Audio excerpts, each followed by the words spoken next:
Bismillahirrahmanirrahim. Assalamualaikum warahmatullahi wabarakatuh. Selamat pagi Ananda semuanya. Sebelum kita memulai pembelajaran, marilah kita berdoa. Untuk yang beragama Islam akan Bapak pimpin, untuk yang beragama non-Muslim silakan menyesuaikan berdoa menurut agama dan kepercayaannya masing-masing. Bismillahirrahmanirrahim. Raditu billahi rabba wa bil islami dina wa Muhammadin nabiyya wa rasulah. Rabbi zidni ilma wa zidni fahma. Amin ya rabbal alamin. Baik Anda semua, gimana kabar hari ini? Apakah semuanya sehat? Alhamdulillah, segala puji bagi Allah. Alhamdulillah Anda semuanya sehat dan bisa datang ke ruangan ini, ke kelas ini untuk menuntut ilmu atau untuk belajar. Semoga dipermudah oleh Allah Subhanahu wa taala. Amin ya rabbal alamin. Baik Anda, di hari ini kita sudah selesai semua mata pelajaran. Jadi untuk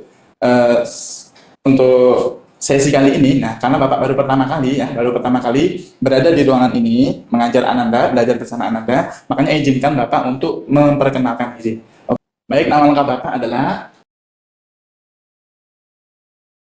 ini ya, nama lengkap Bapak adalah Bapak Didik Triyono.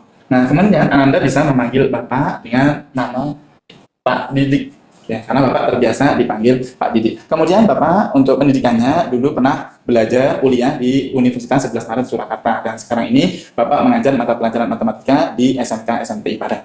Baik Ananda semuanya, untuk hari ini karena semua mata pelajaran, semua pelajaran atau materi sudah kita selesaikan. Nah, masih ada waktu kita masuk ke pengayaan. Nah, untuk pengayaan ini Bapak akan memanfaatkan waktu ini untuk mempersiapkan Ananda semuanya memasuki perguruan tinggi. Jadi kita akan membahas soal-soal yang mungkin kategorinya hot apa? Ada yang tahu hot itu apa? Ya, ada yang tahu?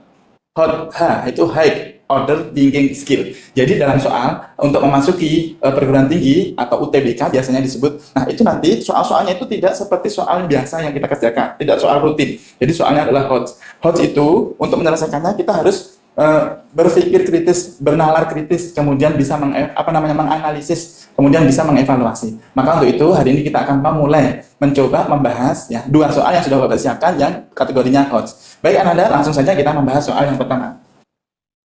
Oke, ini dia soal yang pertama. Kira-kira ada yang tahu ini berkaitan dengan materi apa, Ananda semuanya?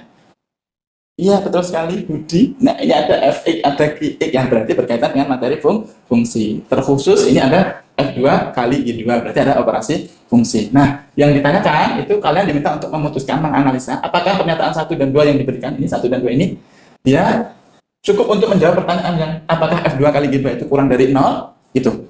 Nah, misalnya ini opsinya ya, yang A, pernyataan 1 saja cukup untuk menjawab pertanyaan ini. Atau opsi yang B, apakah pernyataan 2 saja cukup untuk menjawab pertanyaan yang ini. Dan seterusnya. Berarti kita akan ngecek ketika ini diketahui yang 1 saja, apakah menjawab atau belum. Nah, sekarang kita tulis dulu Fx dan Gx-nya ya. Fx-nya tadi sudah diketahui yaitu Fx sama dengan 2. F2-nya berarti X-nya ini kita ganti dengan 2 sehingga kita dapatkan per 1 ya, per 1 berarti tidak pengaruh, berarti 2 plus A. Kemudian kalau GX-nya sekarang pertanyaannya apakah gitu ya, pertanyaannya apakah F2 dikali G2 ya. Nah, tadi F2 kali G2 kan berarti 2 ditambah A dikali 4B dikurang 3. Ya, ini F2-nya, ini G2-nya. Apakah ini kurang dari 0? Itu. Ini pertanyaan besarnya yang harus kita jawab. Nah, seandainya diketahui pernyataan 1 dan 2 gitu ya. Seandainya diketahui itu pernyataan 1 dan 2. 1 dan 2 diketahui atau diberikan ya. Berarti kalau yang 1 dan 2 diberikan berarti kita gabungkan ya ini ya. Kita gabungkan kalau A-nya kurang dari 5 dan A-nya lebih dari 1. Coba bayangkan kalau A-nya kurang dari 5 dan A-nya lebih dari 1, berarti A-nya itu terletak di antara, betul sekali, 1 dan 5 ya. Berarti kita gabungkan kalau 1 dan 2 diketahui berarti A-nya itu terletak antara 1 dan 5. 1 kurang dari A kurang dari 5. Akibatnya kalau A-nya itu terletak antara 1 dan 5, coba berarti nilai dari 2 ditambah A, ya, kita mau ngecek yang ini dulu. 2 ditambah A ini, kalau nilainya A-nya antara 1 dan 5, dia selalu positif atau selalu negatif? Coba kalau A-nya 1, berarti, kalau A-nya 2, berarti 2 tambah 2, 4. Kalau A-nya 3, 2 tambah 3, berarti 5. Berarti 2 ditambah A itu selalu bernilai positif. Kalau A-nya itu antara 1 dan 5. Berarti selalu positif terus. Selalu lebih dari 0. Ya, kita kasih tanda dulu. Berarti ini selalu positif terus. Ini selalu positif terus. Nah, sekarang yang B. Maksudnya yang diketahui B ini kan B-nya kurang dari 1 dan B-nya lebih dari 0. Berarti itu B-nya terletak antara 0 dan 1. 0 dan 1. Berarti B-nya itu di antara 0 dan 1. Akibatnya apa? 4B dikurang 3. Kalau B-nya itu antara 0 dan 1, apakah 4B kurang 3 itu selalu positif? Oke. Ada yang setuju? Pasti selalu positif? Oh, Raju tidak setuju. Kenapa Raju tidak setuju? Ya, kapan 4B kurang 3 ini bernilai positif? Kapan Raju bernilai positif? Iya, betul sekali. Kalau B-nya ini ya, dia bernilai besar dari 3/4. Apakah mungkin B lebih besar dari 3/4 itu masuk di sini nggak? Masuk. Berarti ketika B-nya lebih besar dari 3/4 tapi kurang dari 1, dia bernilai positif. Iya kan? Nah, raju lagi. Nah, berarti kapan dia bernilai negatif? Kapan dia ini bernilai negatif ya? Atau 4B dikurang 3 ini bernilai negatif. Kapan dia bernilai negatif? Ya berarti ketika B-nya kurang dari 3/4. Tetapi yang lebih dari 0 tapi kurang dari 3/4. Berarti ketika B-nya itu antara 0 dan 1, maka nilai dari 4B dikurang 3 ini bisa positif, bisa negatif. Ya kan? Ini bisa positif atau bisa negatif. Nah, kalau ini bisa positif, bisa negatif, berarti apakah ini selalu nilainya negatif? Padahal ini positif terus. Positif kali positif, nanti jadinya positif, lebih dari 0. Berarti ketika pernyataan 1 dan 2 diketahui, kita gabungkan, makanya belum bisa menjawab pertanyaan. Berarti jawaban dari pertanyaan 1, soal nomor 1 ini adalah yang mana? Yang E ya, yang E ini. Ini, pernyataan 1, ya, pernyataan 1 dan 2 tidak cukup. Nah, berarti ini, pernyataan 1 dan 2 tidak cukup untuk menjawab pertanyaan. Oke, berarti jawabannya yang E ya, soal nomor 1. Oke, sampai di sini. Gimana Anda semuanya? Apakah sudah bisa dipahami atau perlu dijelaskan lagi atau ada yang mau ditanyakan? Silakan. Alhamdulillah, segala puji bagi Allah yang telah memberikan kita kemudahan dalam belajar, memberikan kemudahan untuk memahami materi. Terima kasih. Baik, kalau tidak ada pertanyaan, setuju ya kita lanjut nomor 2? Oke, setuju. Kita lanjut nomor 2. Ini nomor 2 soalnya. Ya, nomor 2 ini tentang apa ini kira-kira? Ada tabel gitu ya, ada data-data. Itu tentang? Iya, betul sekali, tentang statistika ya, tentang statistika. Yuk kita bahas langsung saja nomor 2. Diketahui tabel berikut menyajikan data banyaknya siswa kelas A dan gabungan kelas A dan B berdasarkan banyaknya buku novel yang dimiliki. Nah, ini misalnya yang kelas A yang punya novel sebanyak 9 itu ada 9 anak. Sedangkan untuk kelas A dan kelas B itu ada sebelumnya ada 9 juga. Kemudian yang punya buku novel sebanyak 7, kelas A ada 7 siswa. Kemudian kalau kelas A dan B ada 13. Oke. Nah, sekarang ini yang kita lihat adalah modus ya, modus, media, modus dan jangkauan. Oke. Nah, di situ ada modus, ada median, ada jangkauan. Nah, kalau modus kan nilai yang paling muncul, ya kan? Ya, ini yang pelajaran SD sudah ada. Kemudian median, tahu nggak median? Apa Rara? Median. Betul sekali, nilai tengah ya, nilai tengah berarti. Tapi syaratnya harus diurutkan. Maka dari itu, ini sudah urut belum? Belum, berarti kita harus urutkan dulu ya. Kita buat tabel di sini dulu. Kita akan mengurutkan, ya. Kita buat tabel dulu di sini.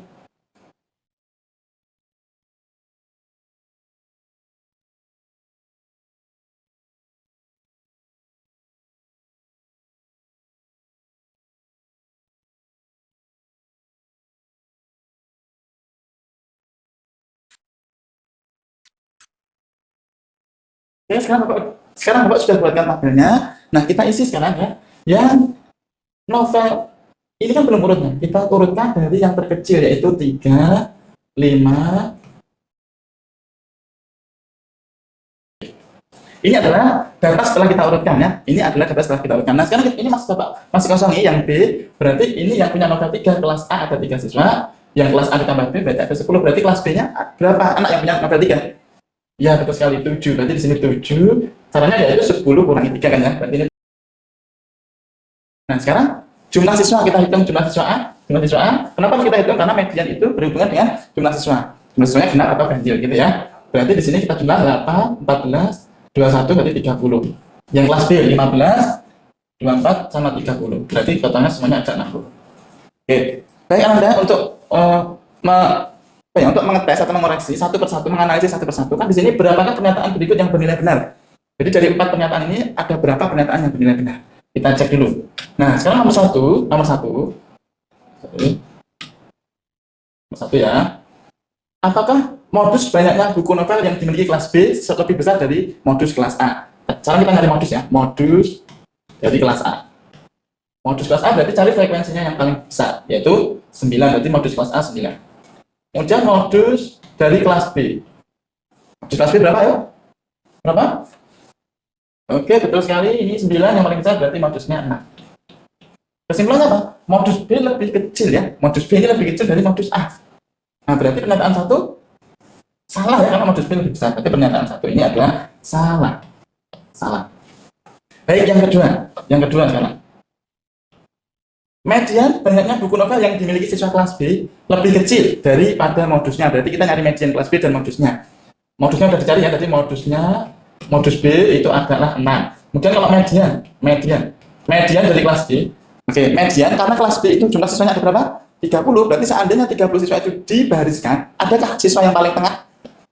Tidak ada, betul sekali. Berarti yang paling tengah itu adalah di antara siswa ke berapa? 15 dan 16. Artinya data ke 15 ditambah data ke 16 dibagi 2. Oke, data ke 15 untuk siswa B berarti berapa nih? 7 tambah 8, 15 ya. Berarti data ke 15-nya 5. Berarti setengah dari 5, dan data ke 16-nya pasti 6 ya. Berarti tambah 6. Sama dengan 5,5. Artinya di sini medianya itu lebih kecil daripada modusnya. Betul ya, berarti betul pernyataannya nomor 2 ini betul. Kemudian pernyataan nomor 3. Modus banyaknya buku novel data gabungan sama dengan 4 kali median kelas A. Berarti kita nyari modus ya, modus kelas gabungan. Modus kelas gabungan berarti A ditambah B. Gampang sekali ya kalau modusnya, lihat nih. Berapa ya? Yang paling besar itu ini ya, 15. Berarti modusnya adalah 6. Kelas gabungan ya, kelas gabungan berarti modusnya 6. Oke. Kemudian 4 kali median dari kelas A. Mediannya caranya sama, dia setengah kali. Nah, kelas A data ke 15-nya berapa? 3 tambah 5, 8. 8 tambah 6 berarti 14. Berarti data ke 15-nya dan ke data ke 16-nya yaitu 7. Berarti 7 tambah 7. Jadi jawabannya 7 ya. Nah, apakah modusnya itu 4 kali mediannya? Nah, tidak ya, berarti pernyataannya adalah salah. Yang ketiga salah. Nah, kemudian yang nomor 4. 4 saya taruh di atas saja ya. Nomor 4. Oke, nomor 4. Jangkauan banyaknya buku novel yang dimiliki siswa kelas A lebih besar dari kelas B. Jangkauan, ada yang tahu jangkauan? Jangkauan kelas A. Ada yang tahu jangkauan itu apa? Betul sekali, jangkauan itu adalah data terbesar kurangi data terkecil. Data terbesar untuk kelas A berapa? 9. Data terkecilnya 3, berarti 9 dikurang 3. Sama dengan 6. Kemudian kalau jangkauan kelas B, yang sekarang ini, data terbesar kelas B berapa? 9. Mana kelas B? Ada nggak yang punya novel 9? Tidak ada, berarti jangkauannya. Data terbesarnya berapa? 7. Data terkecilnya 3, berarti 7 kurang 3 sama dengan 4. Berarti jangkauan A lebih besar daripada jangkauan B. Berarti pernyataannya adalah benar. Pernyataannya adalah benar. Sehingga ada 2 pernyataan yang benar. Jawabannya berarti yang C. Nah, baik Anda sampai di sini, apakah ada pertanyaan? Silakan ditanyakan. Alhamdulillah, segala puji bagi Allah yang telah memberikan kita kemudahan dalam memahami materi. Semoga bermanfaat Anda semuanya. Pertemuan kita pada hari ini kita cukupkan sekian. Untuk kesimpulannya, Anda banyak-banyak latihan untuk mengerjakan soal-soal UTBK tahun-tahun yang sebelumnya. Karena soal UTBK itu adalah soal yang tidak rutin kita kerjakan. Belum tentu Anda pandai atau pintar mengerjakan soal-soal rutin yang kita bahas di kelas. Belum tentu Anda bisa mengerjakan yang soal-soal seperti ini yang kategorinya HOTS. Karena apa? Ini butuh latihan. Maka untuk itu Anda harus semangat latihan, rajin, silahkan cari-cari soal. Kalau misalkan ada soal yang kiranya sangat sulit atau tidak bisa diselesaikan, bisa diskusi dengan Bapak. Terima kasih, semoga bermanfaat. Kita akhiri dengan doa kifaratul majlis. Alhamdulillahirabbil alamin. Subhanakallahumma wa bihamdika asyhadu an la ilaha illa anta astaghfiruka wa atubu ilaik. Amin ya rabbal alamin. Sekian, wassalamualaikum warahmatullahi wabarakatuh.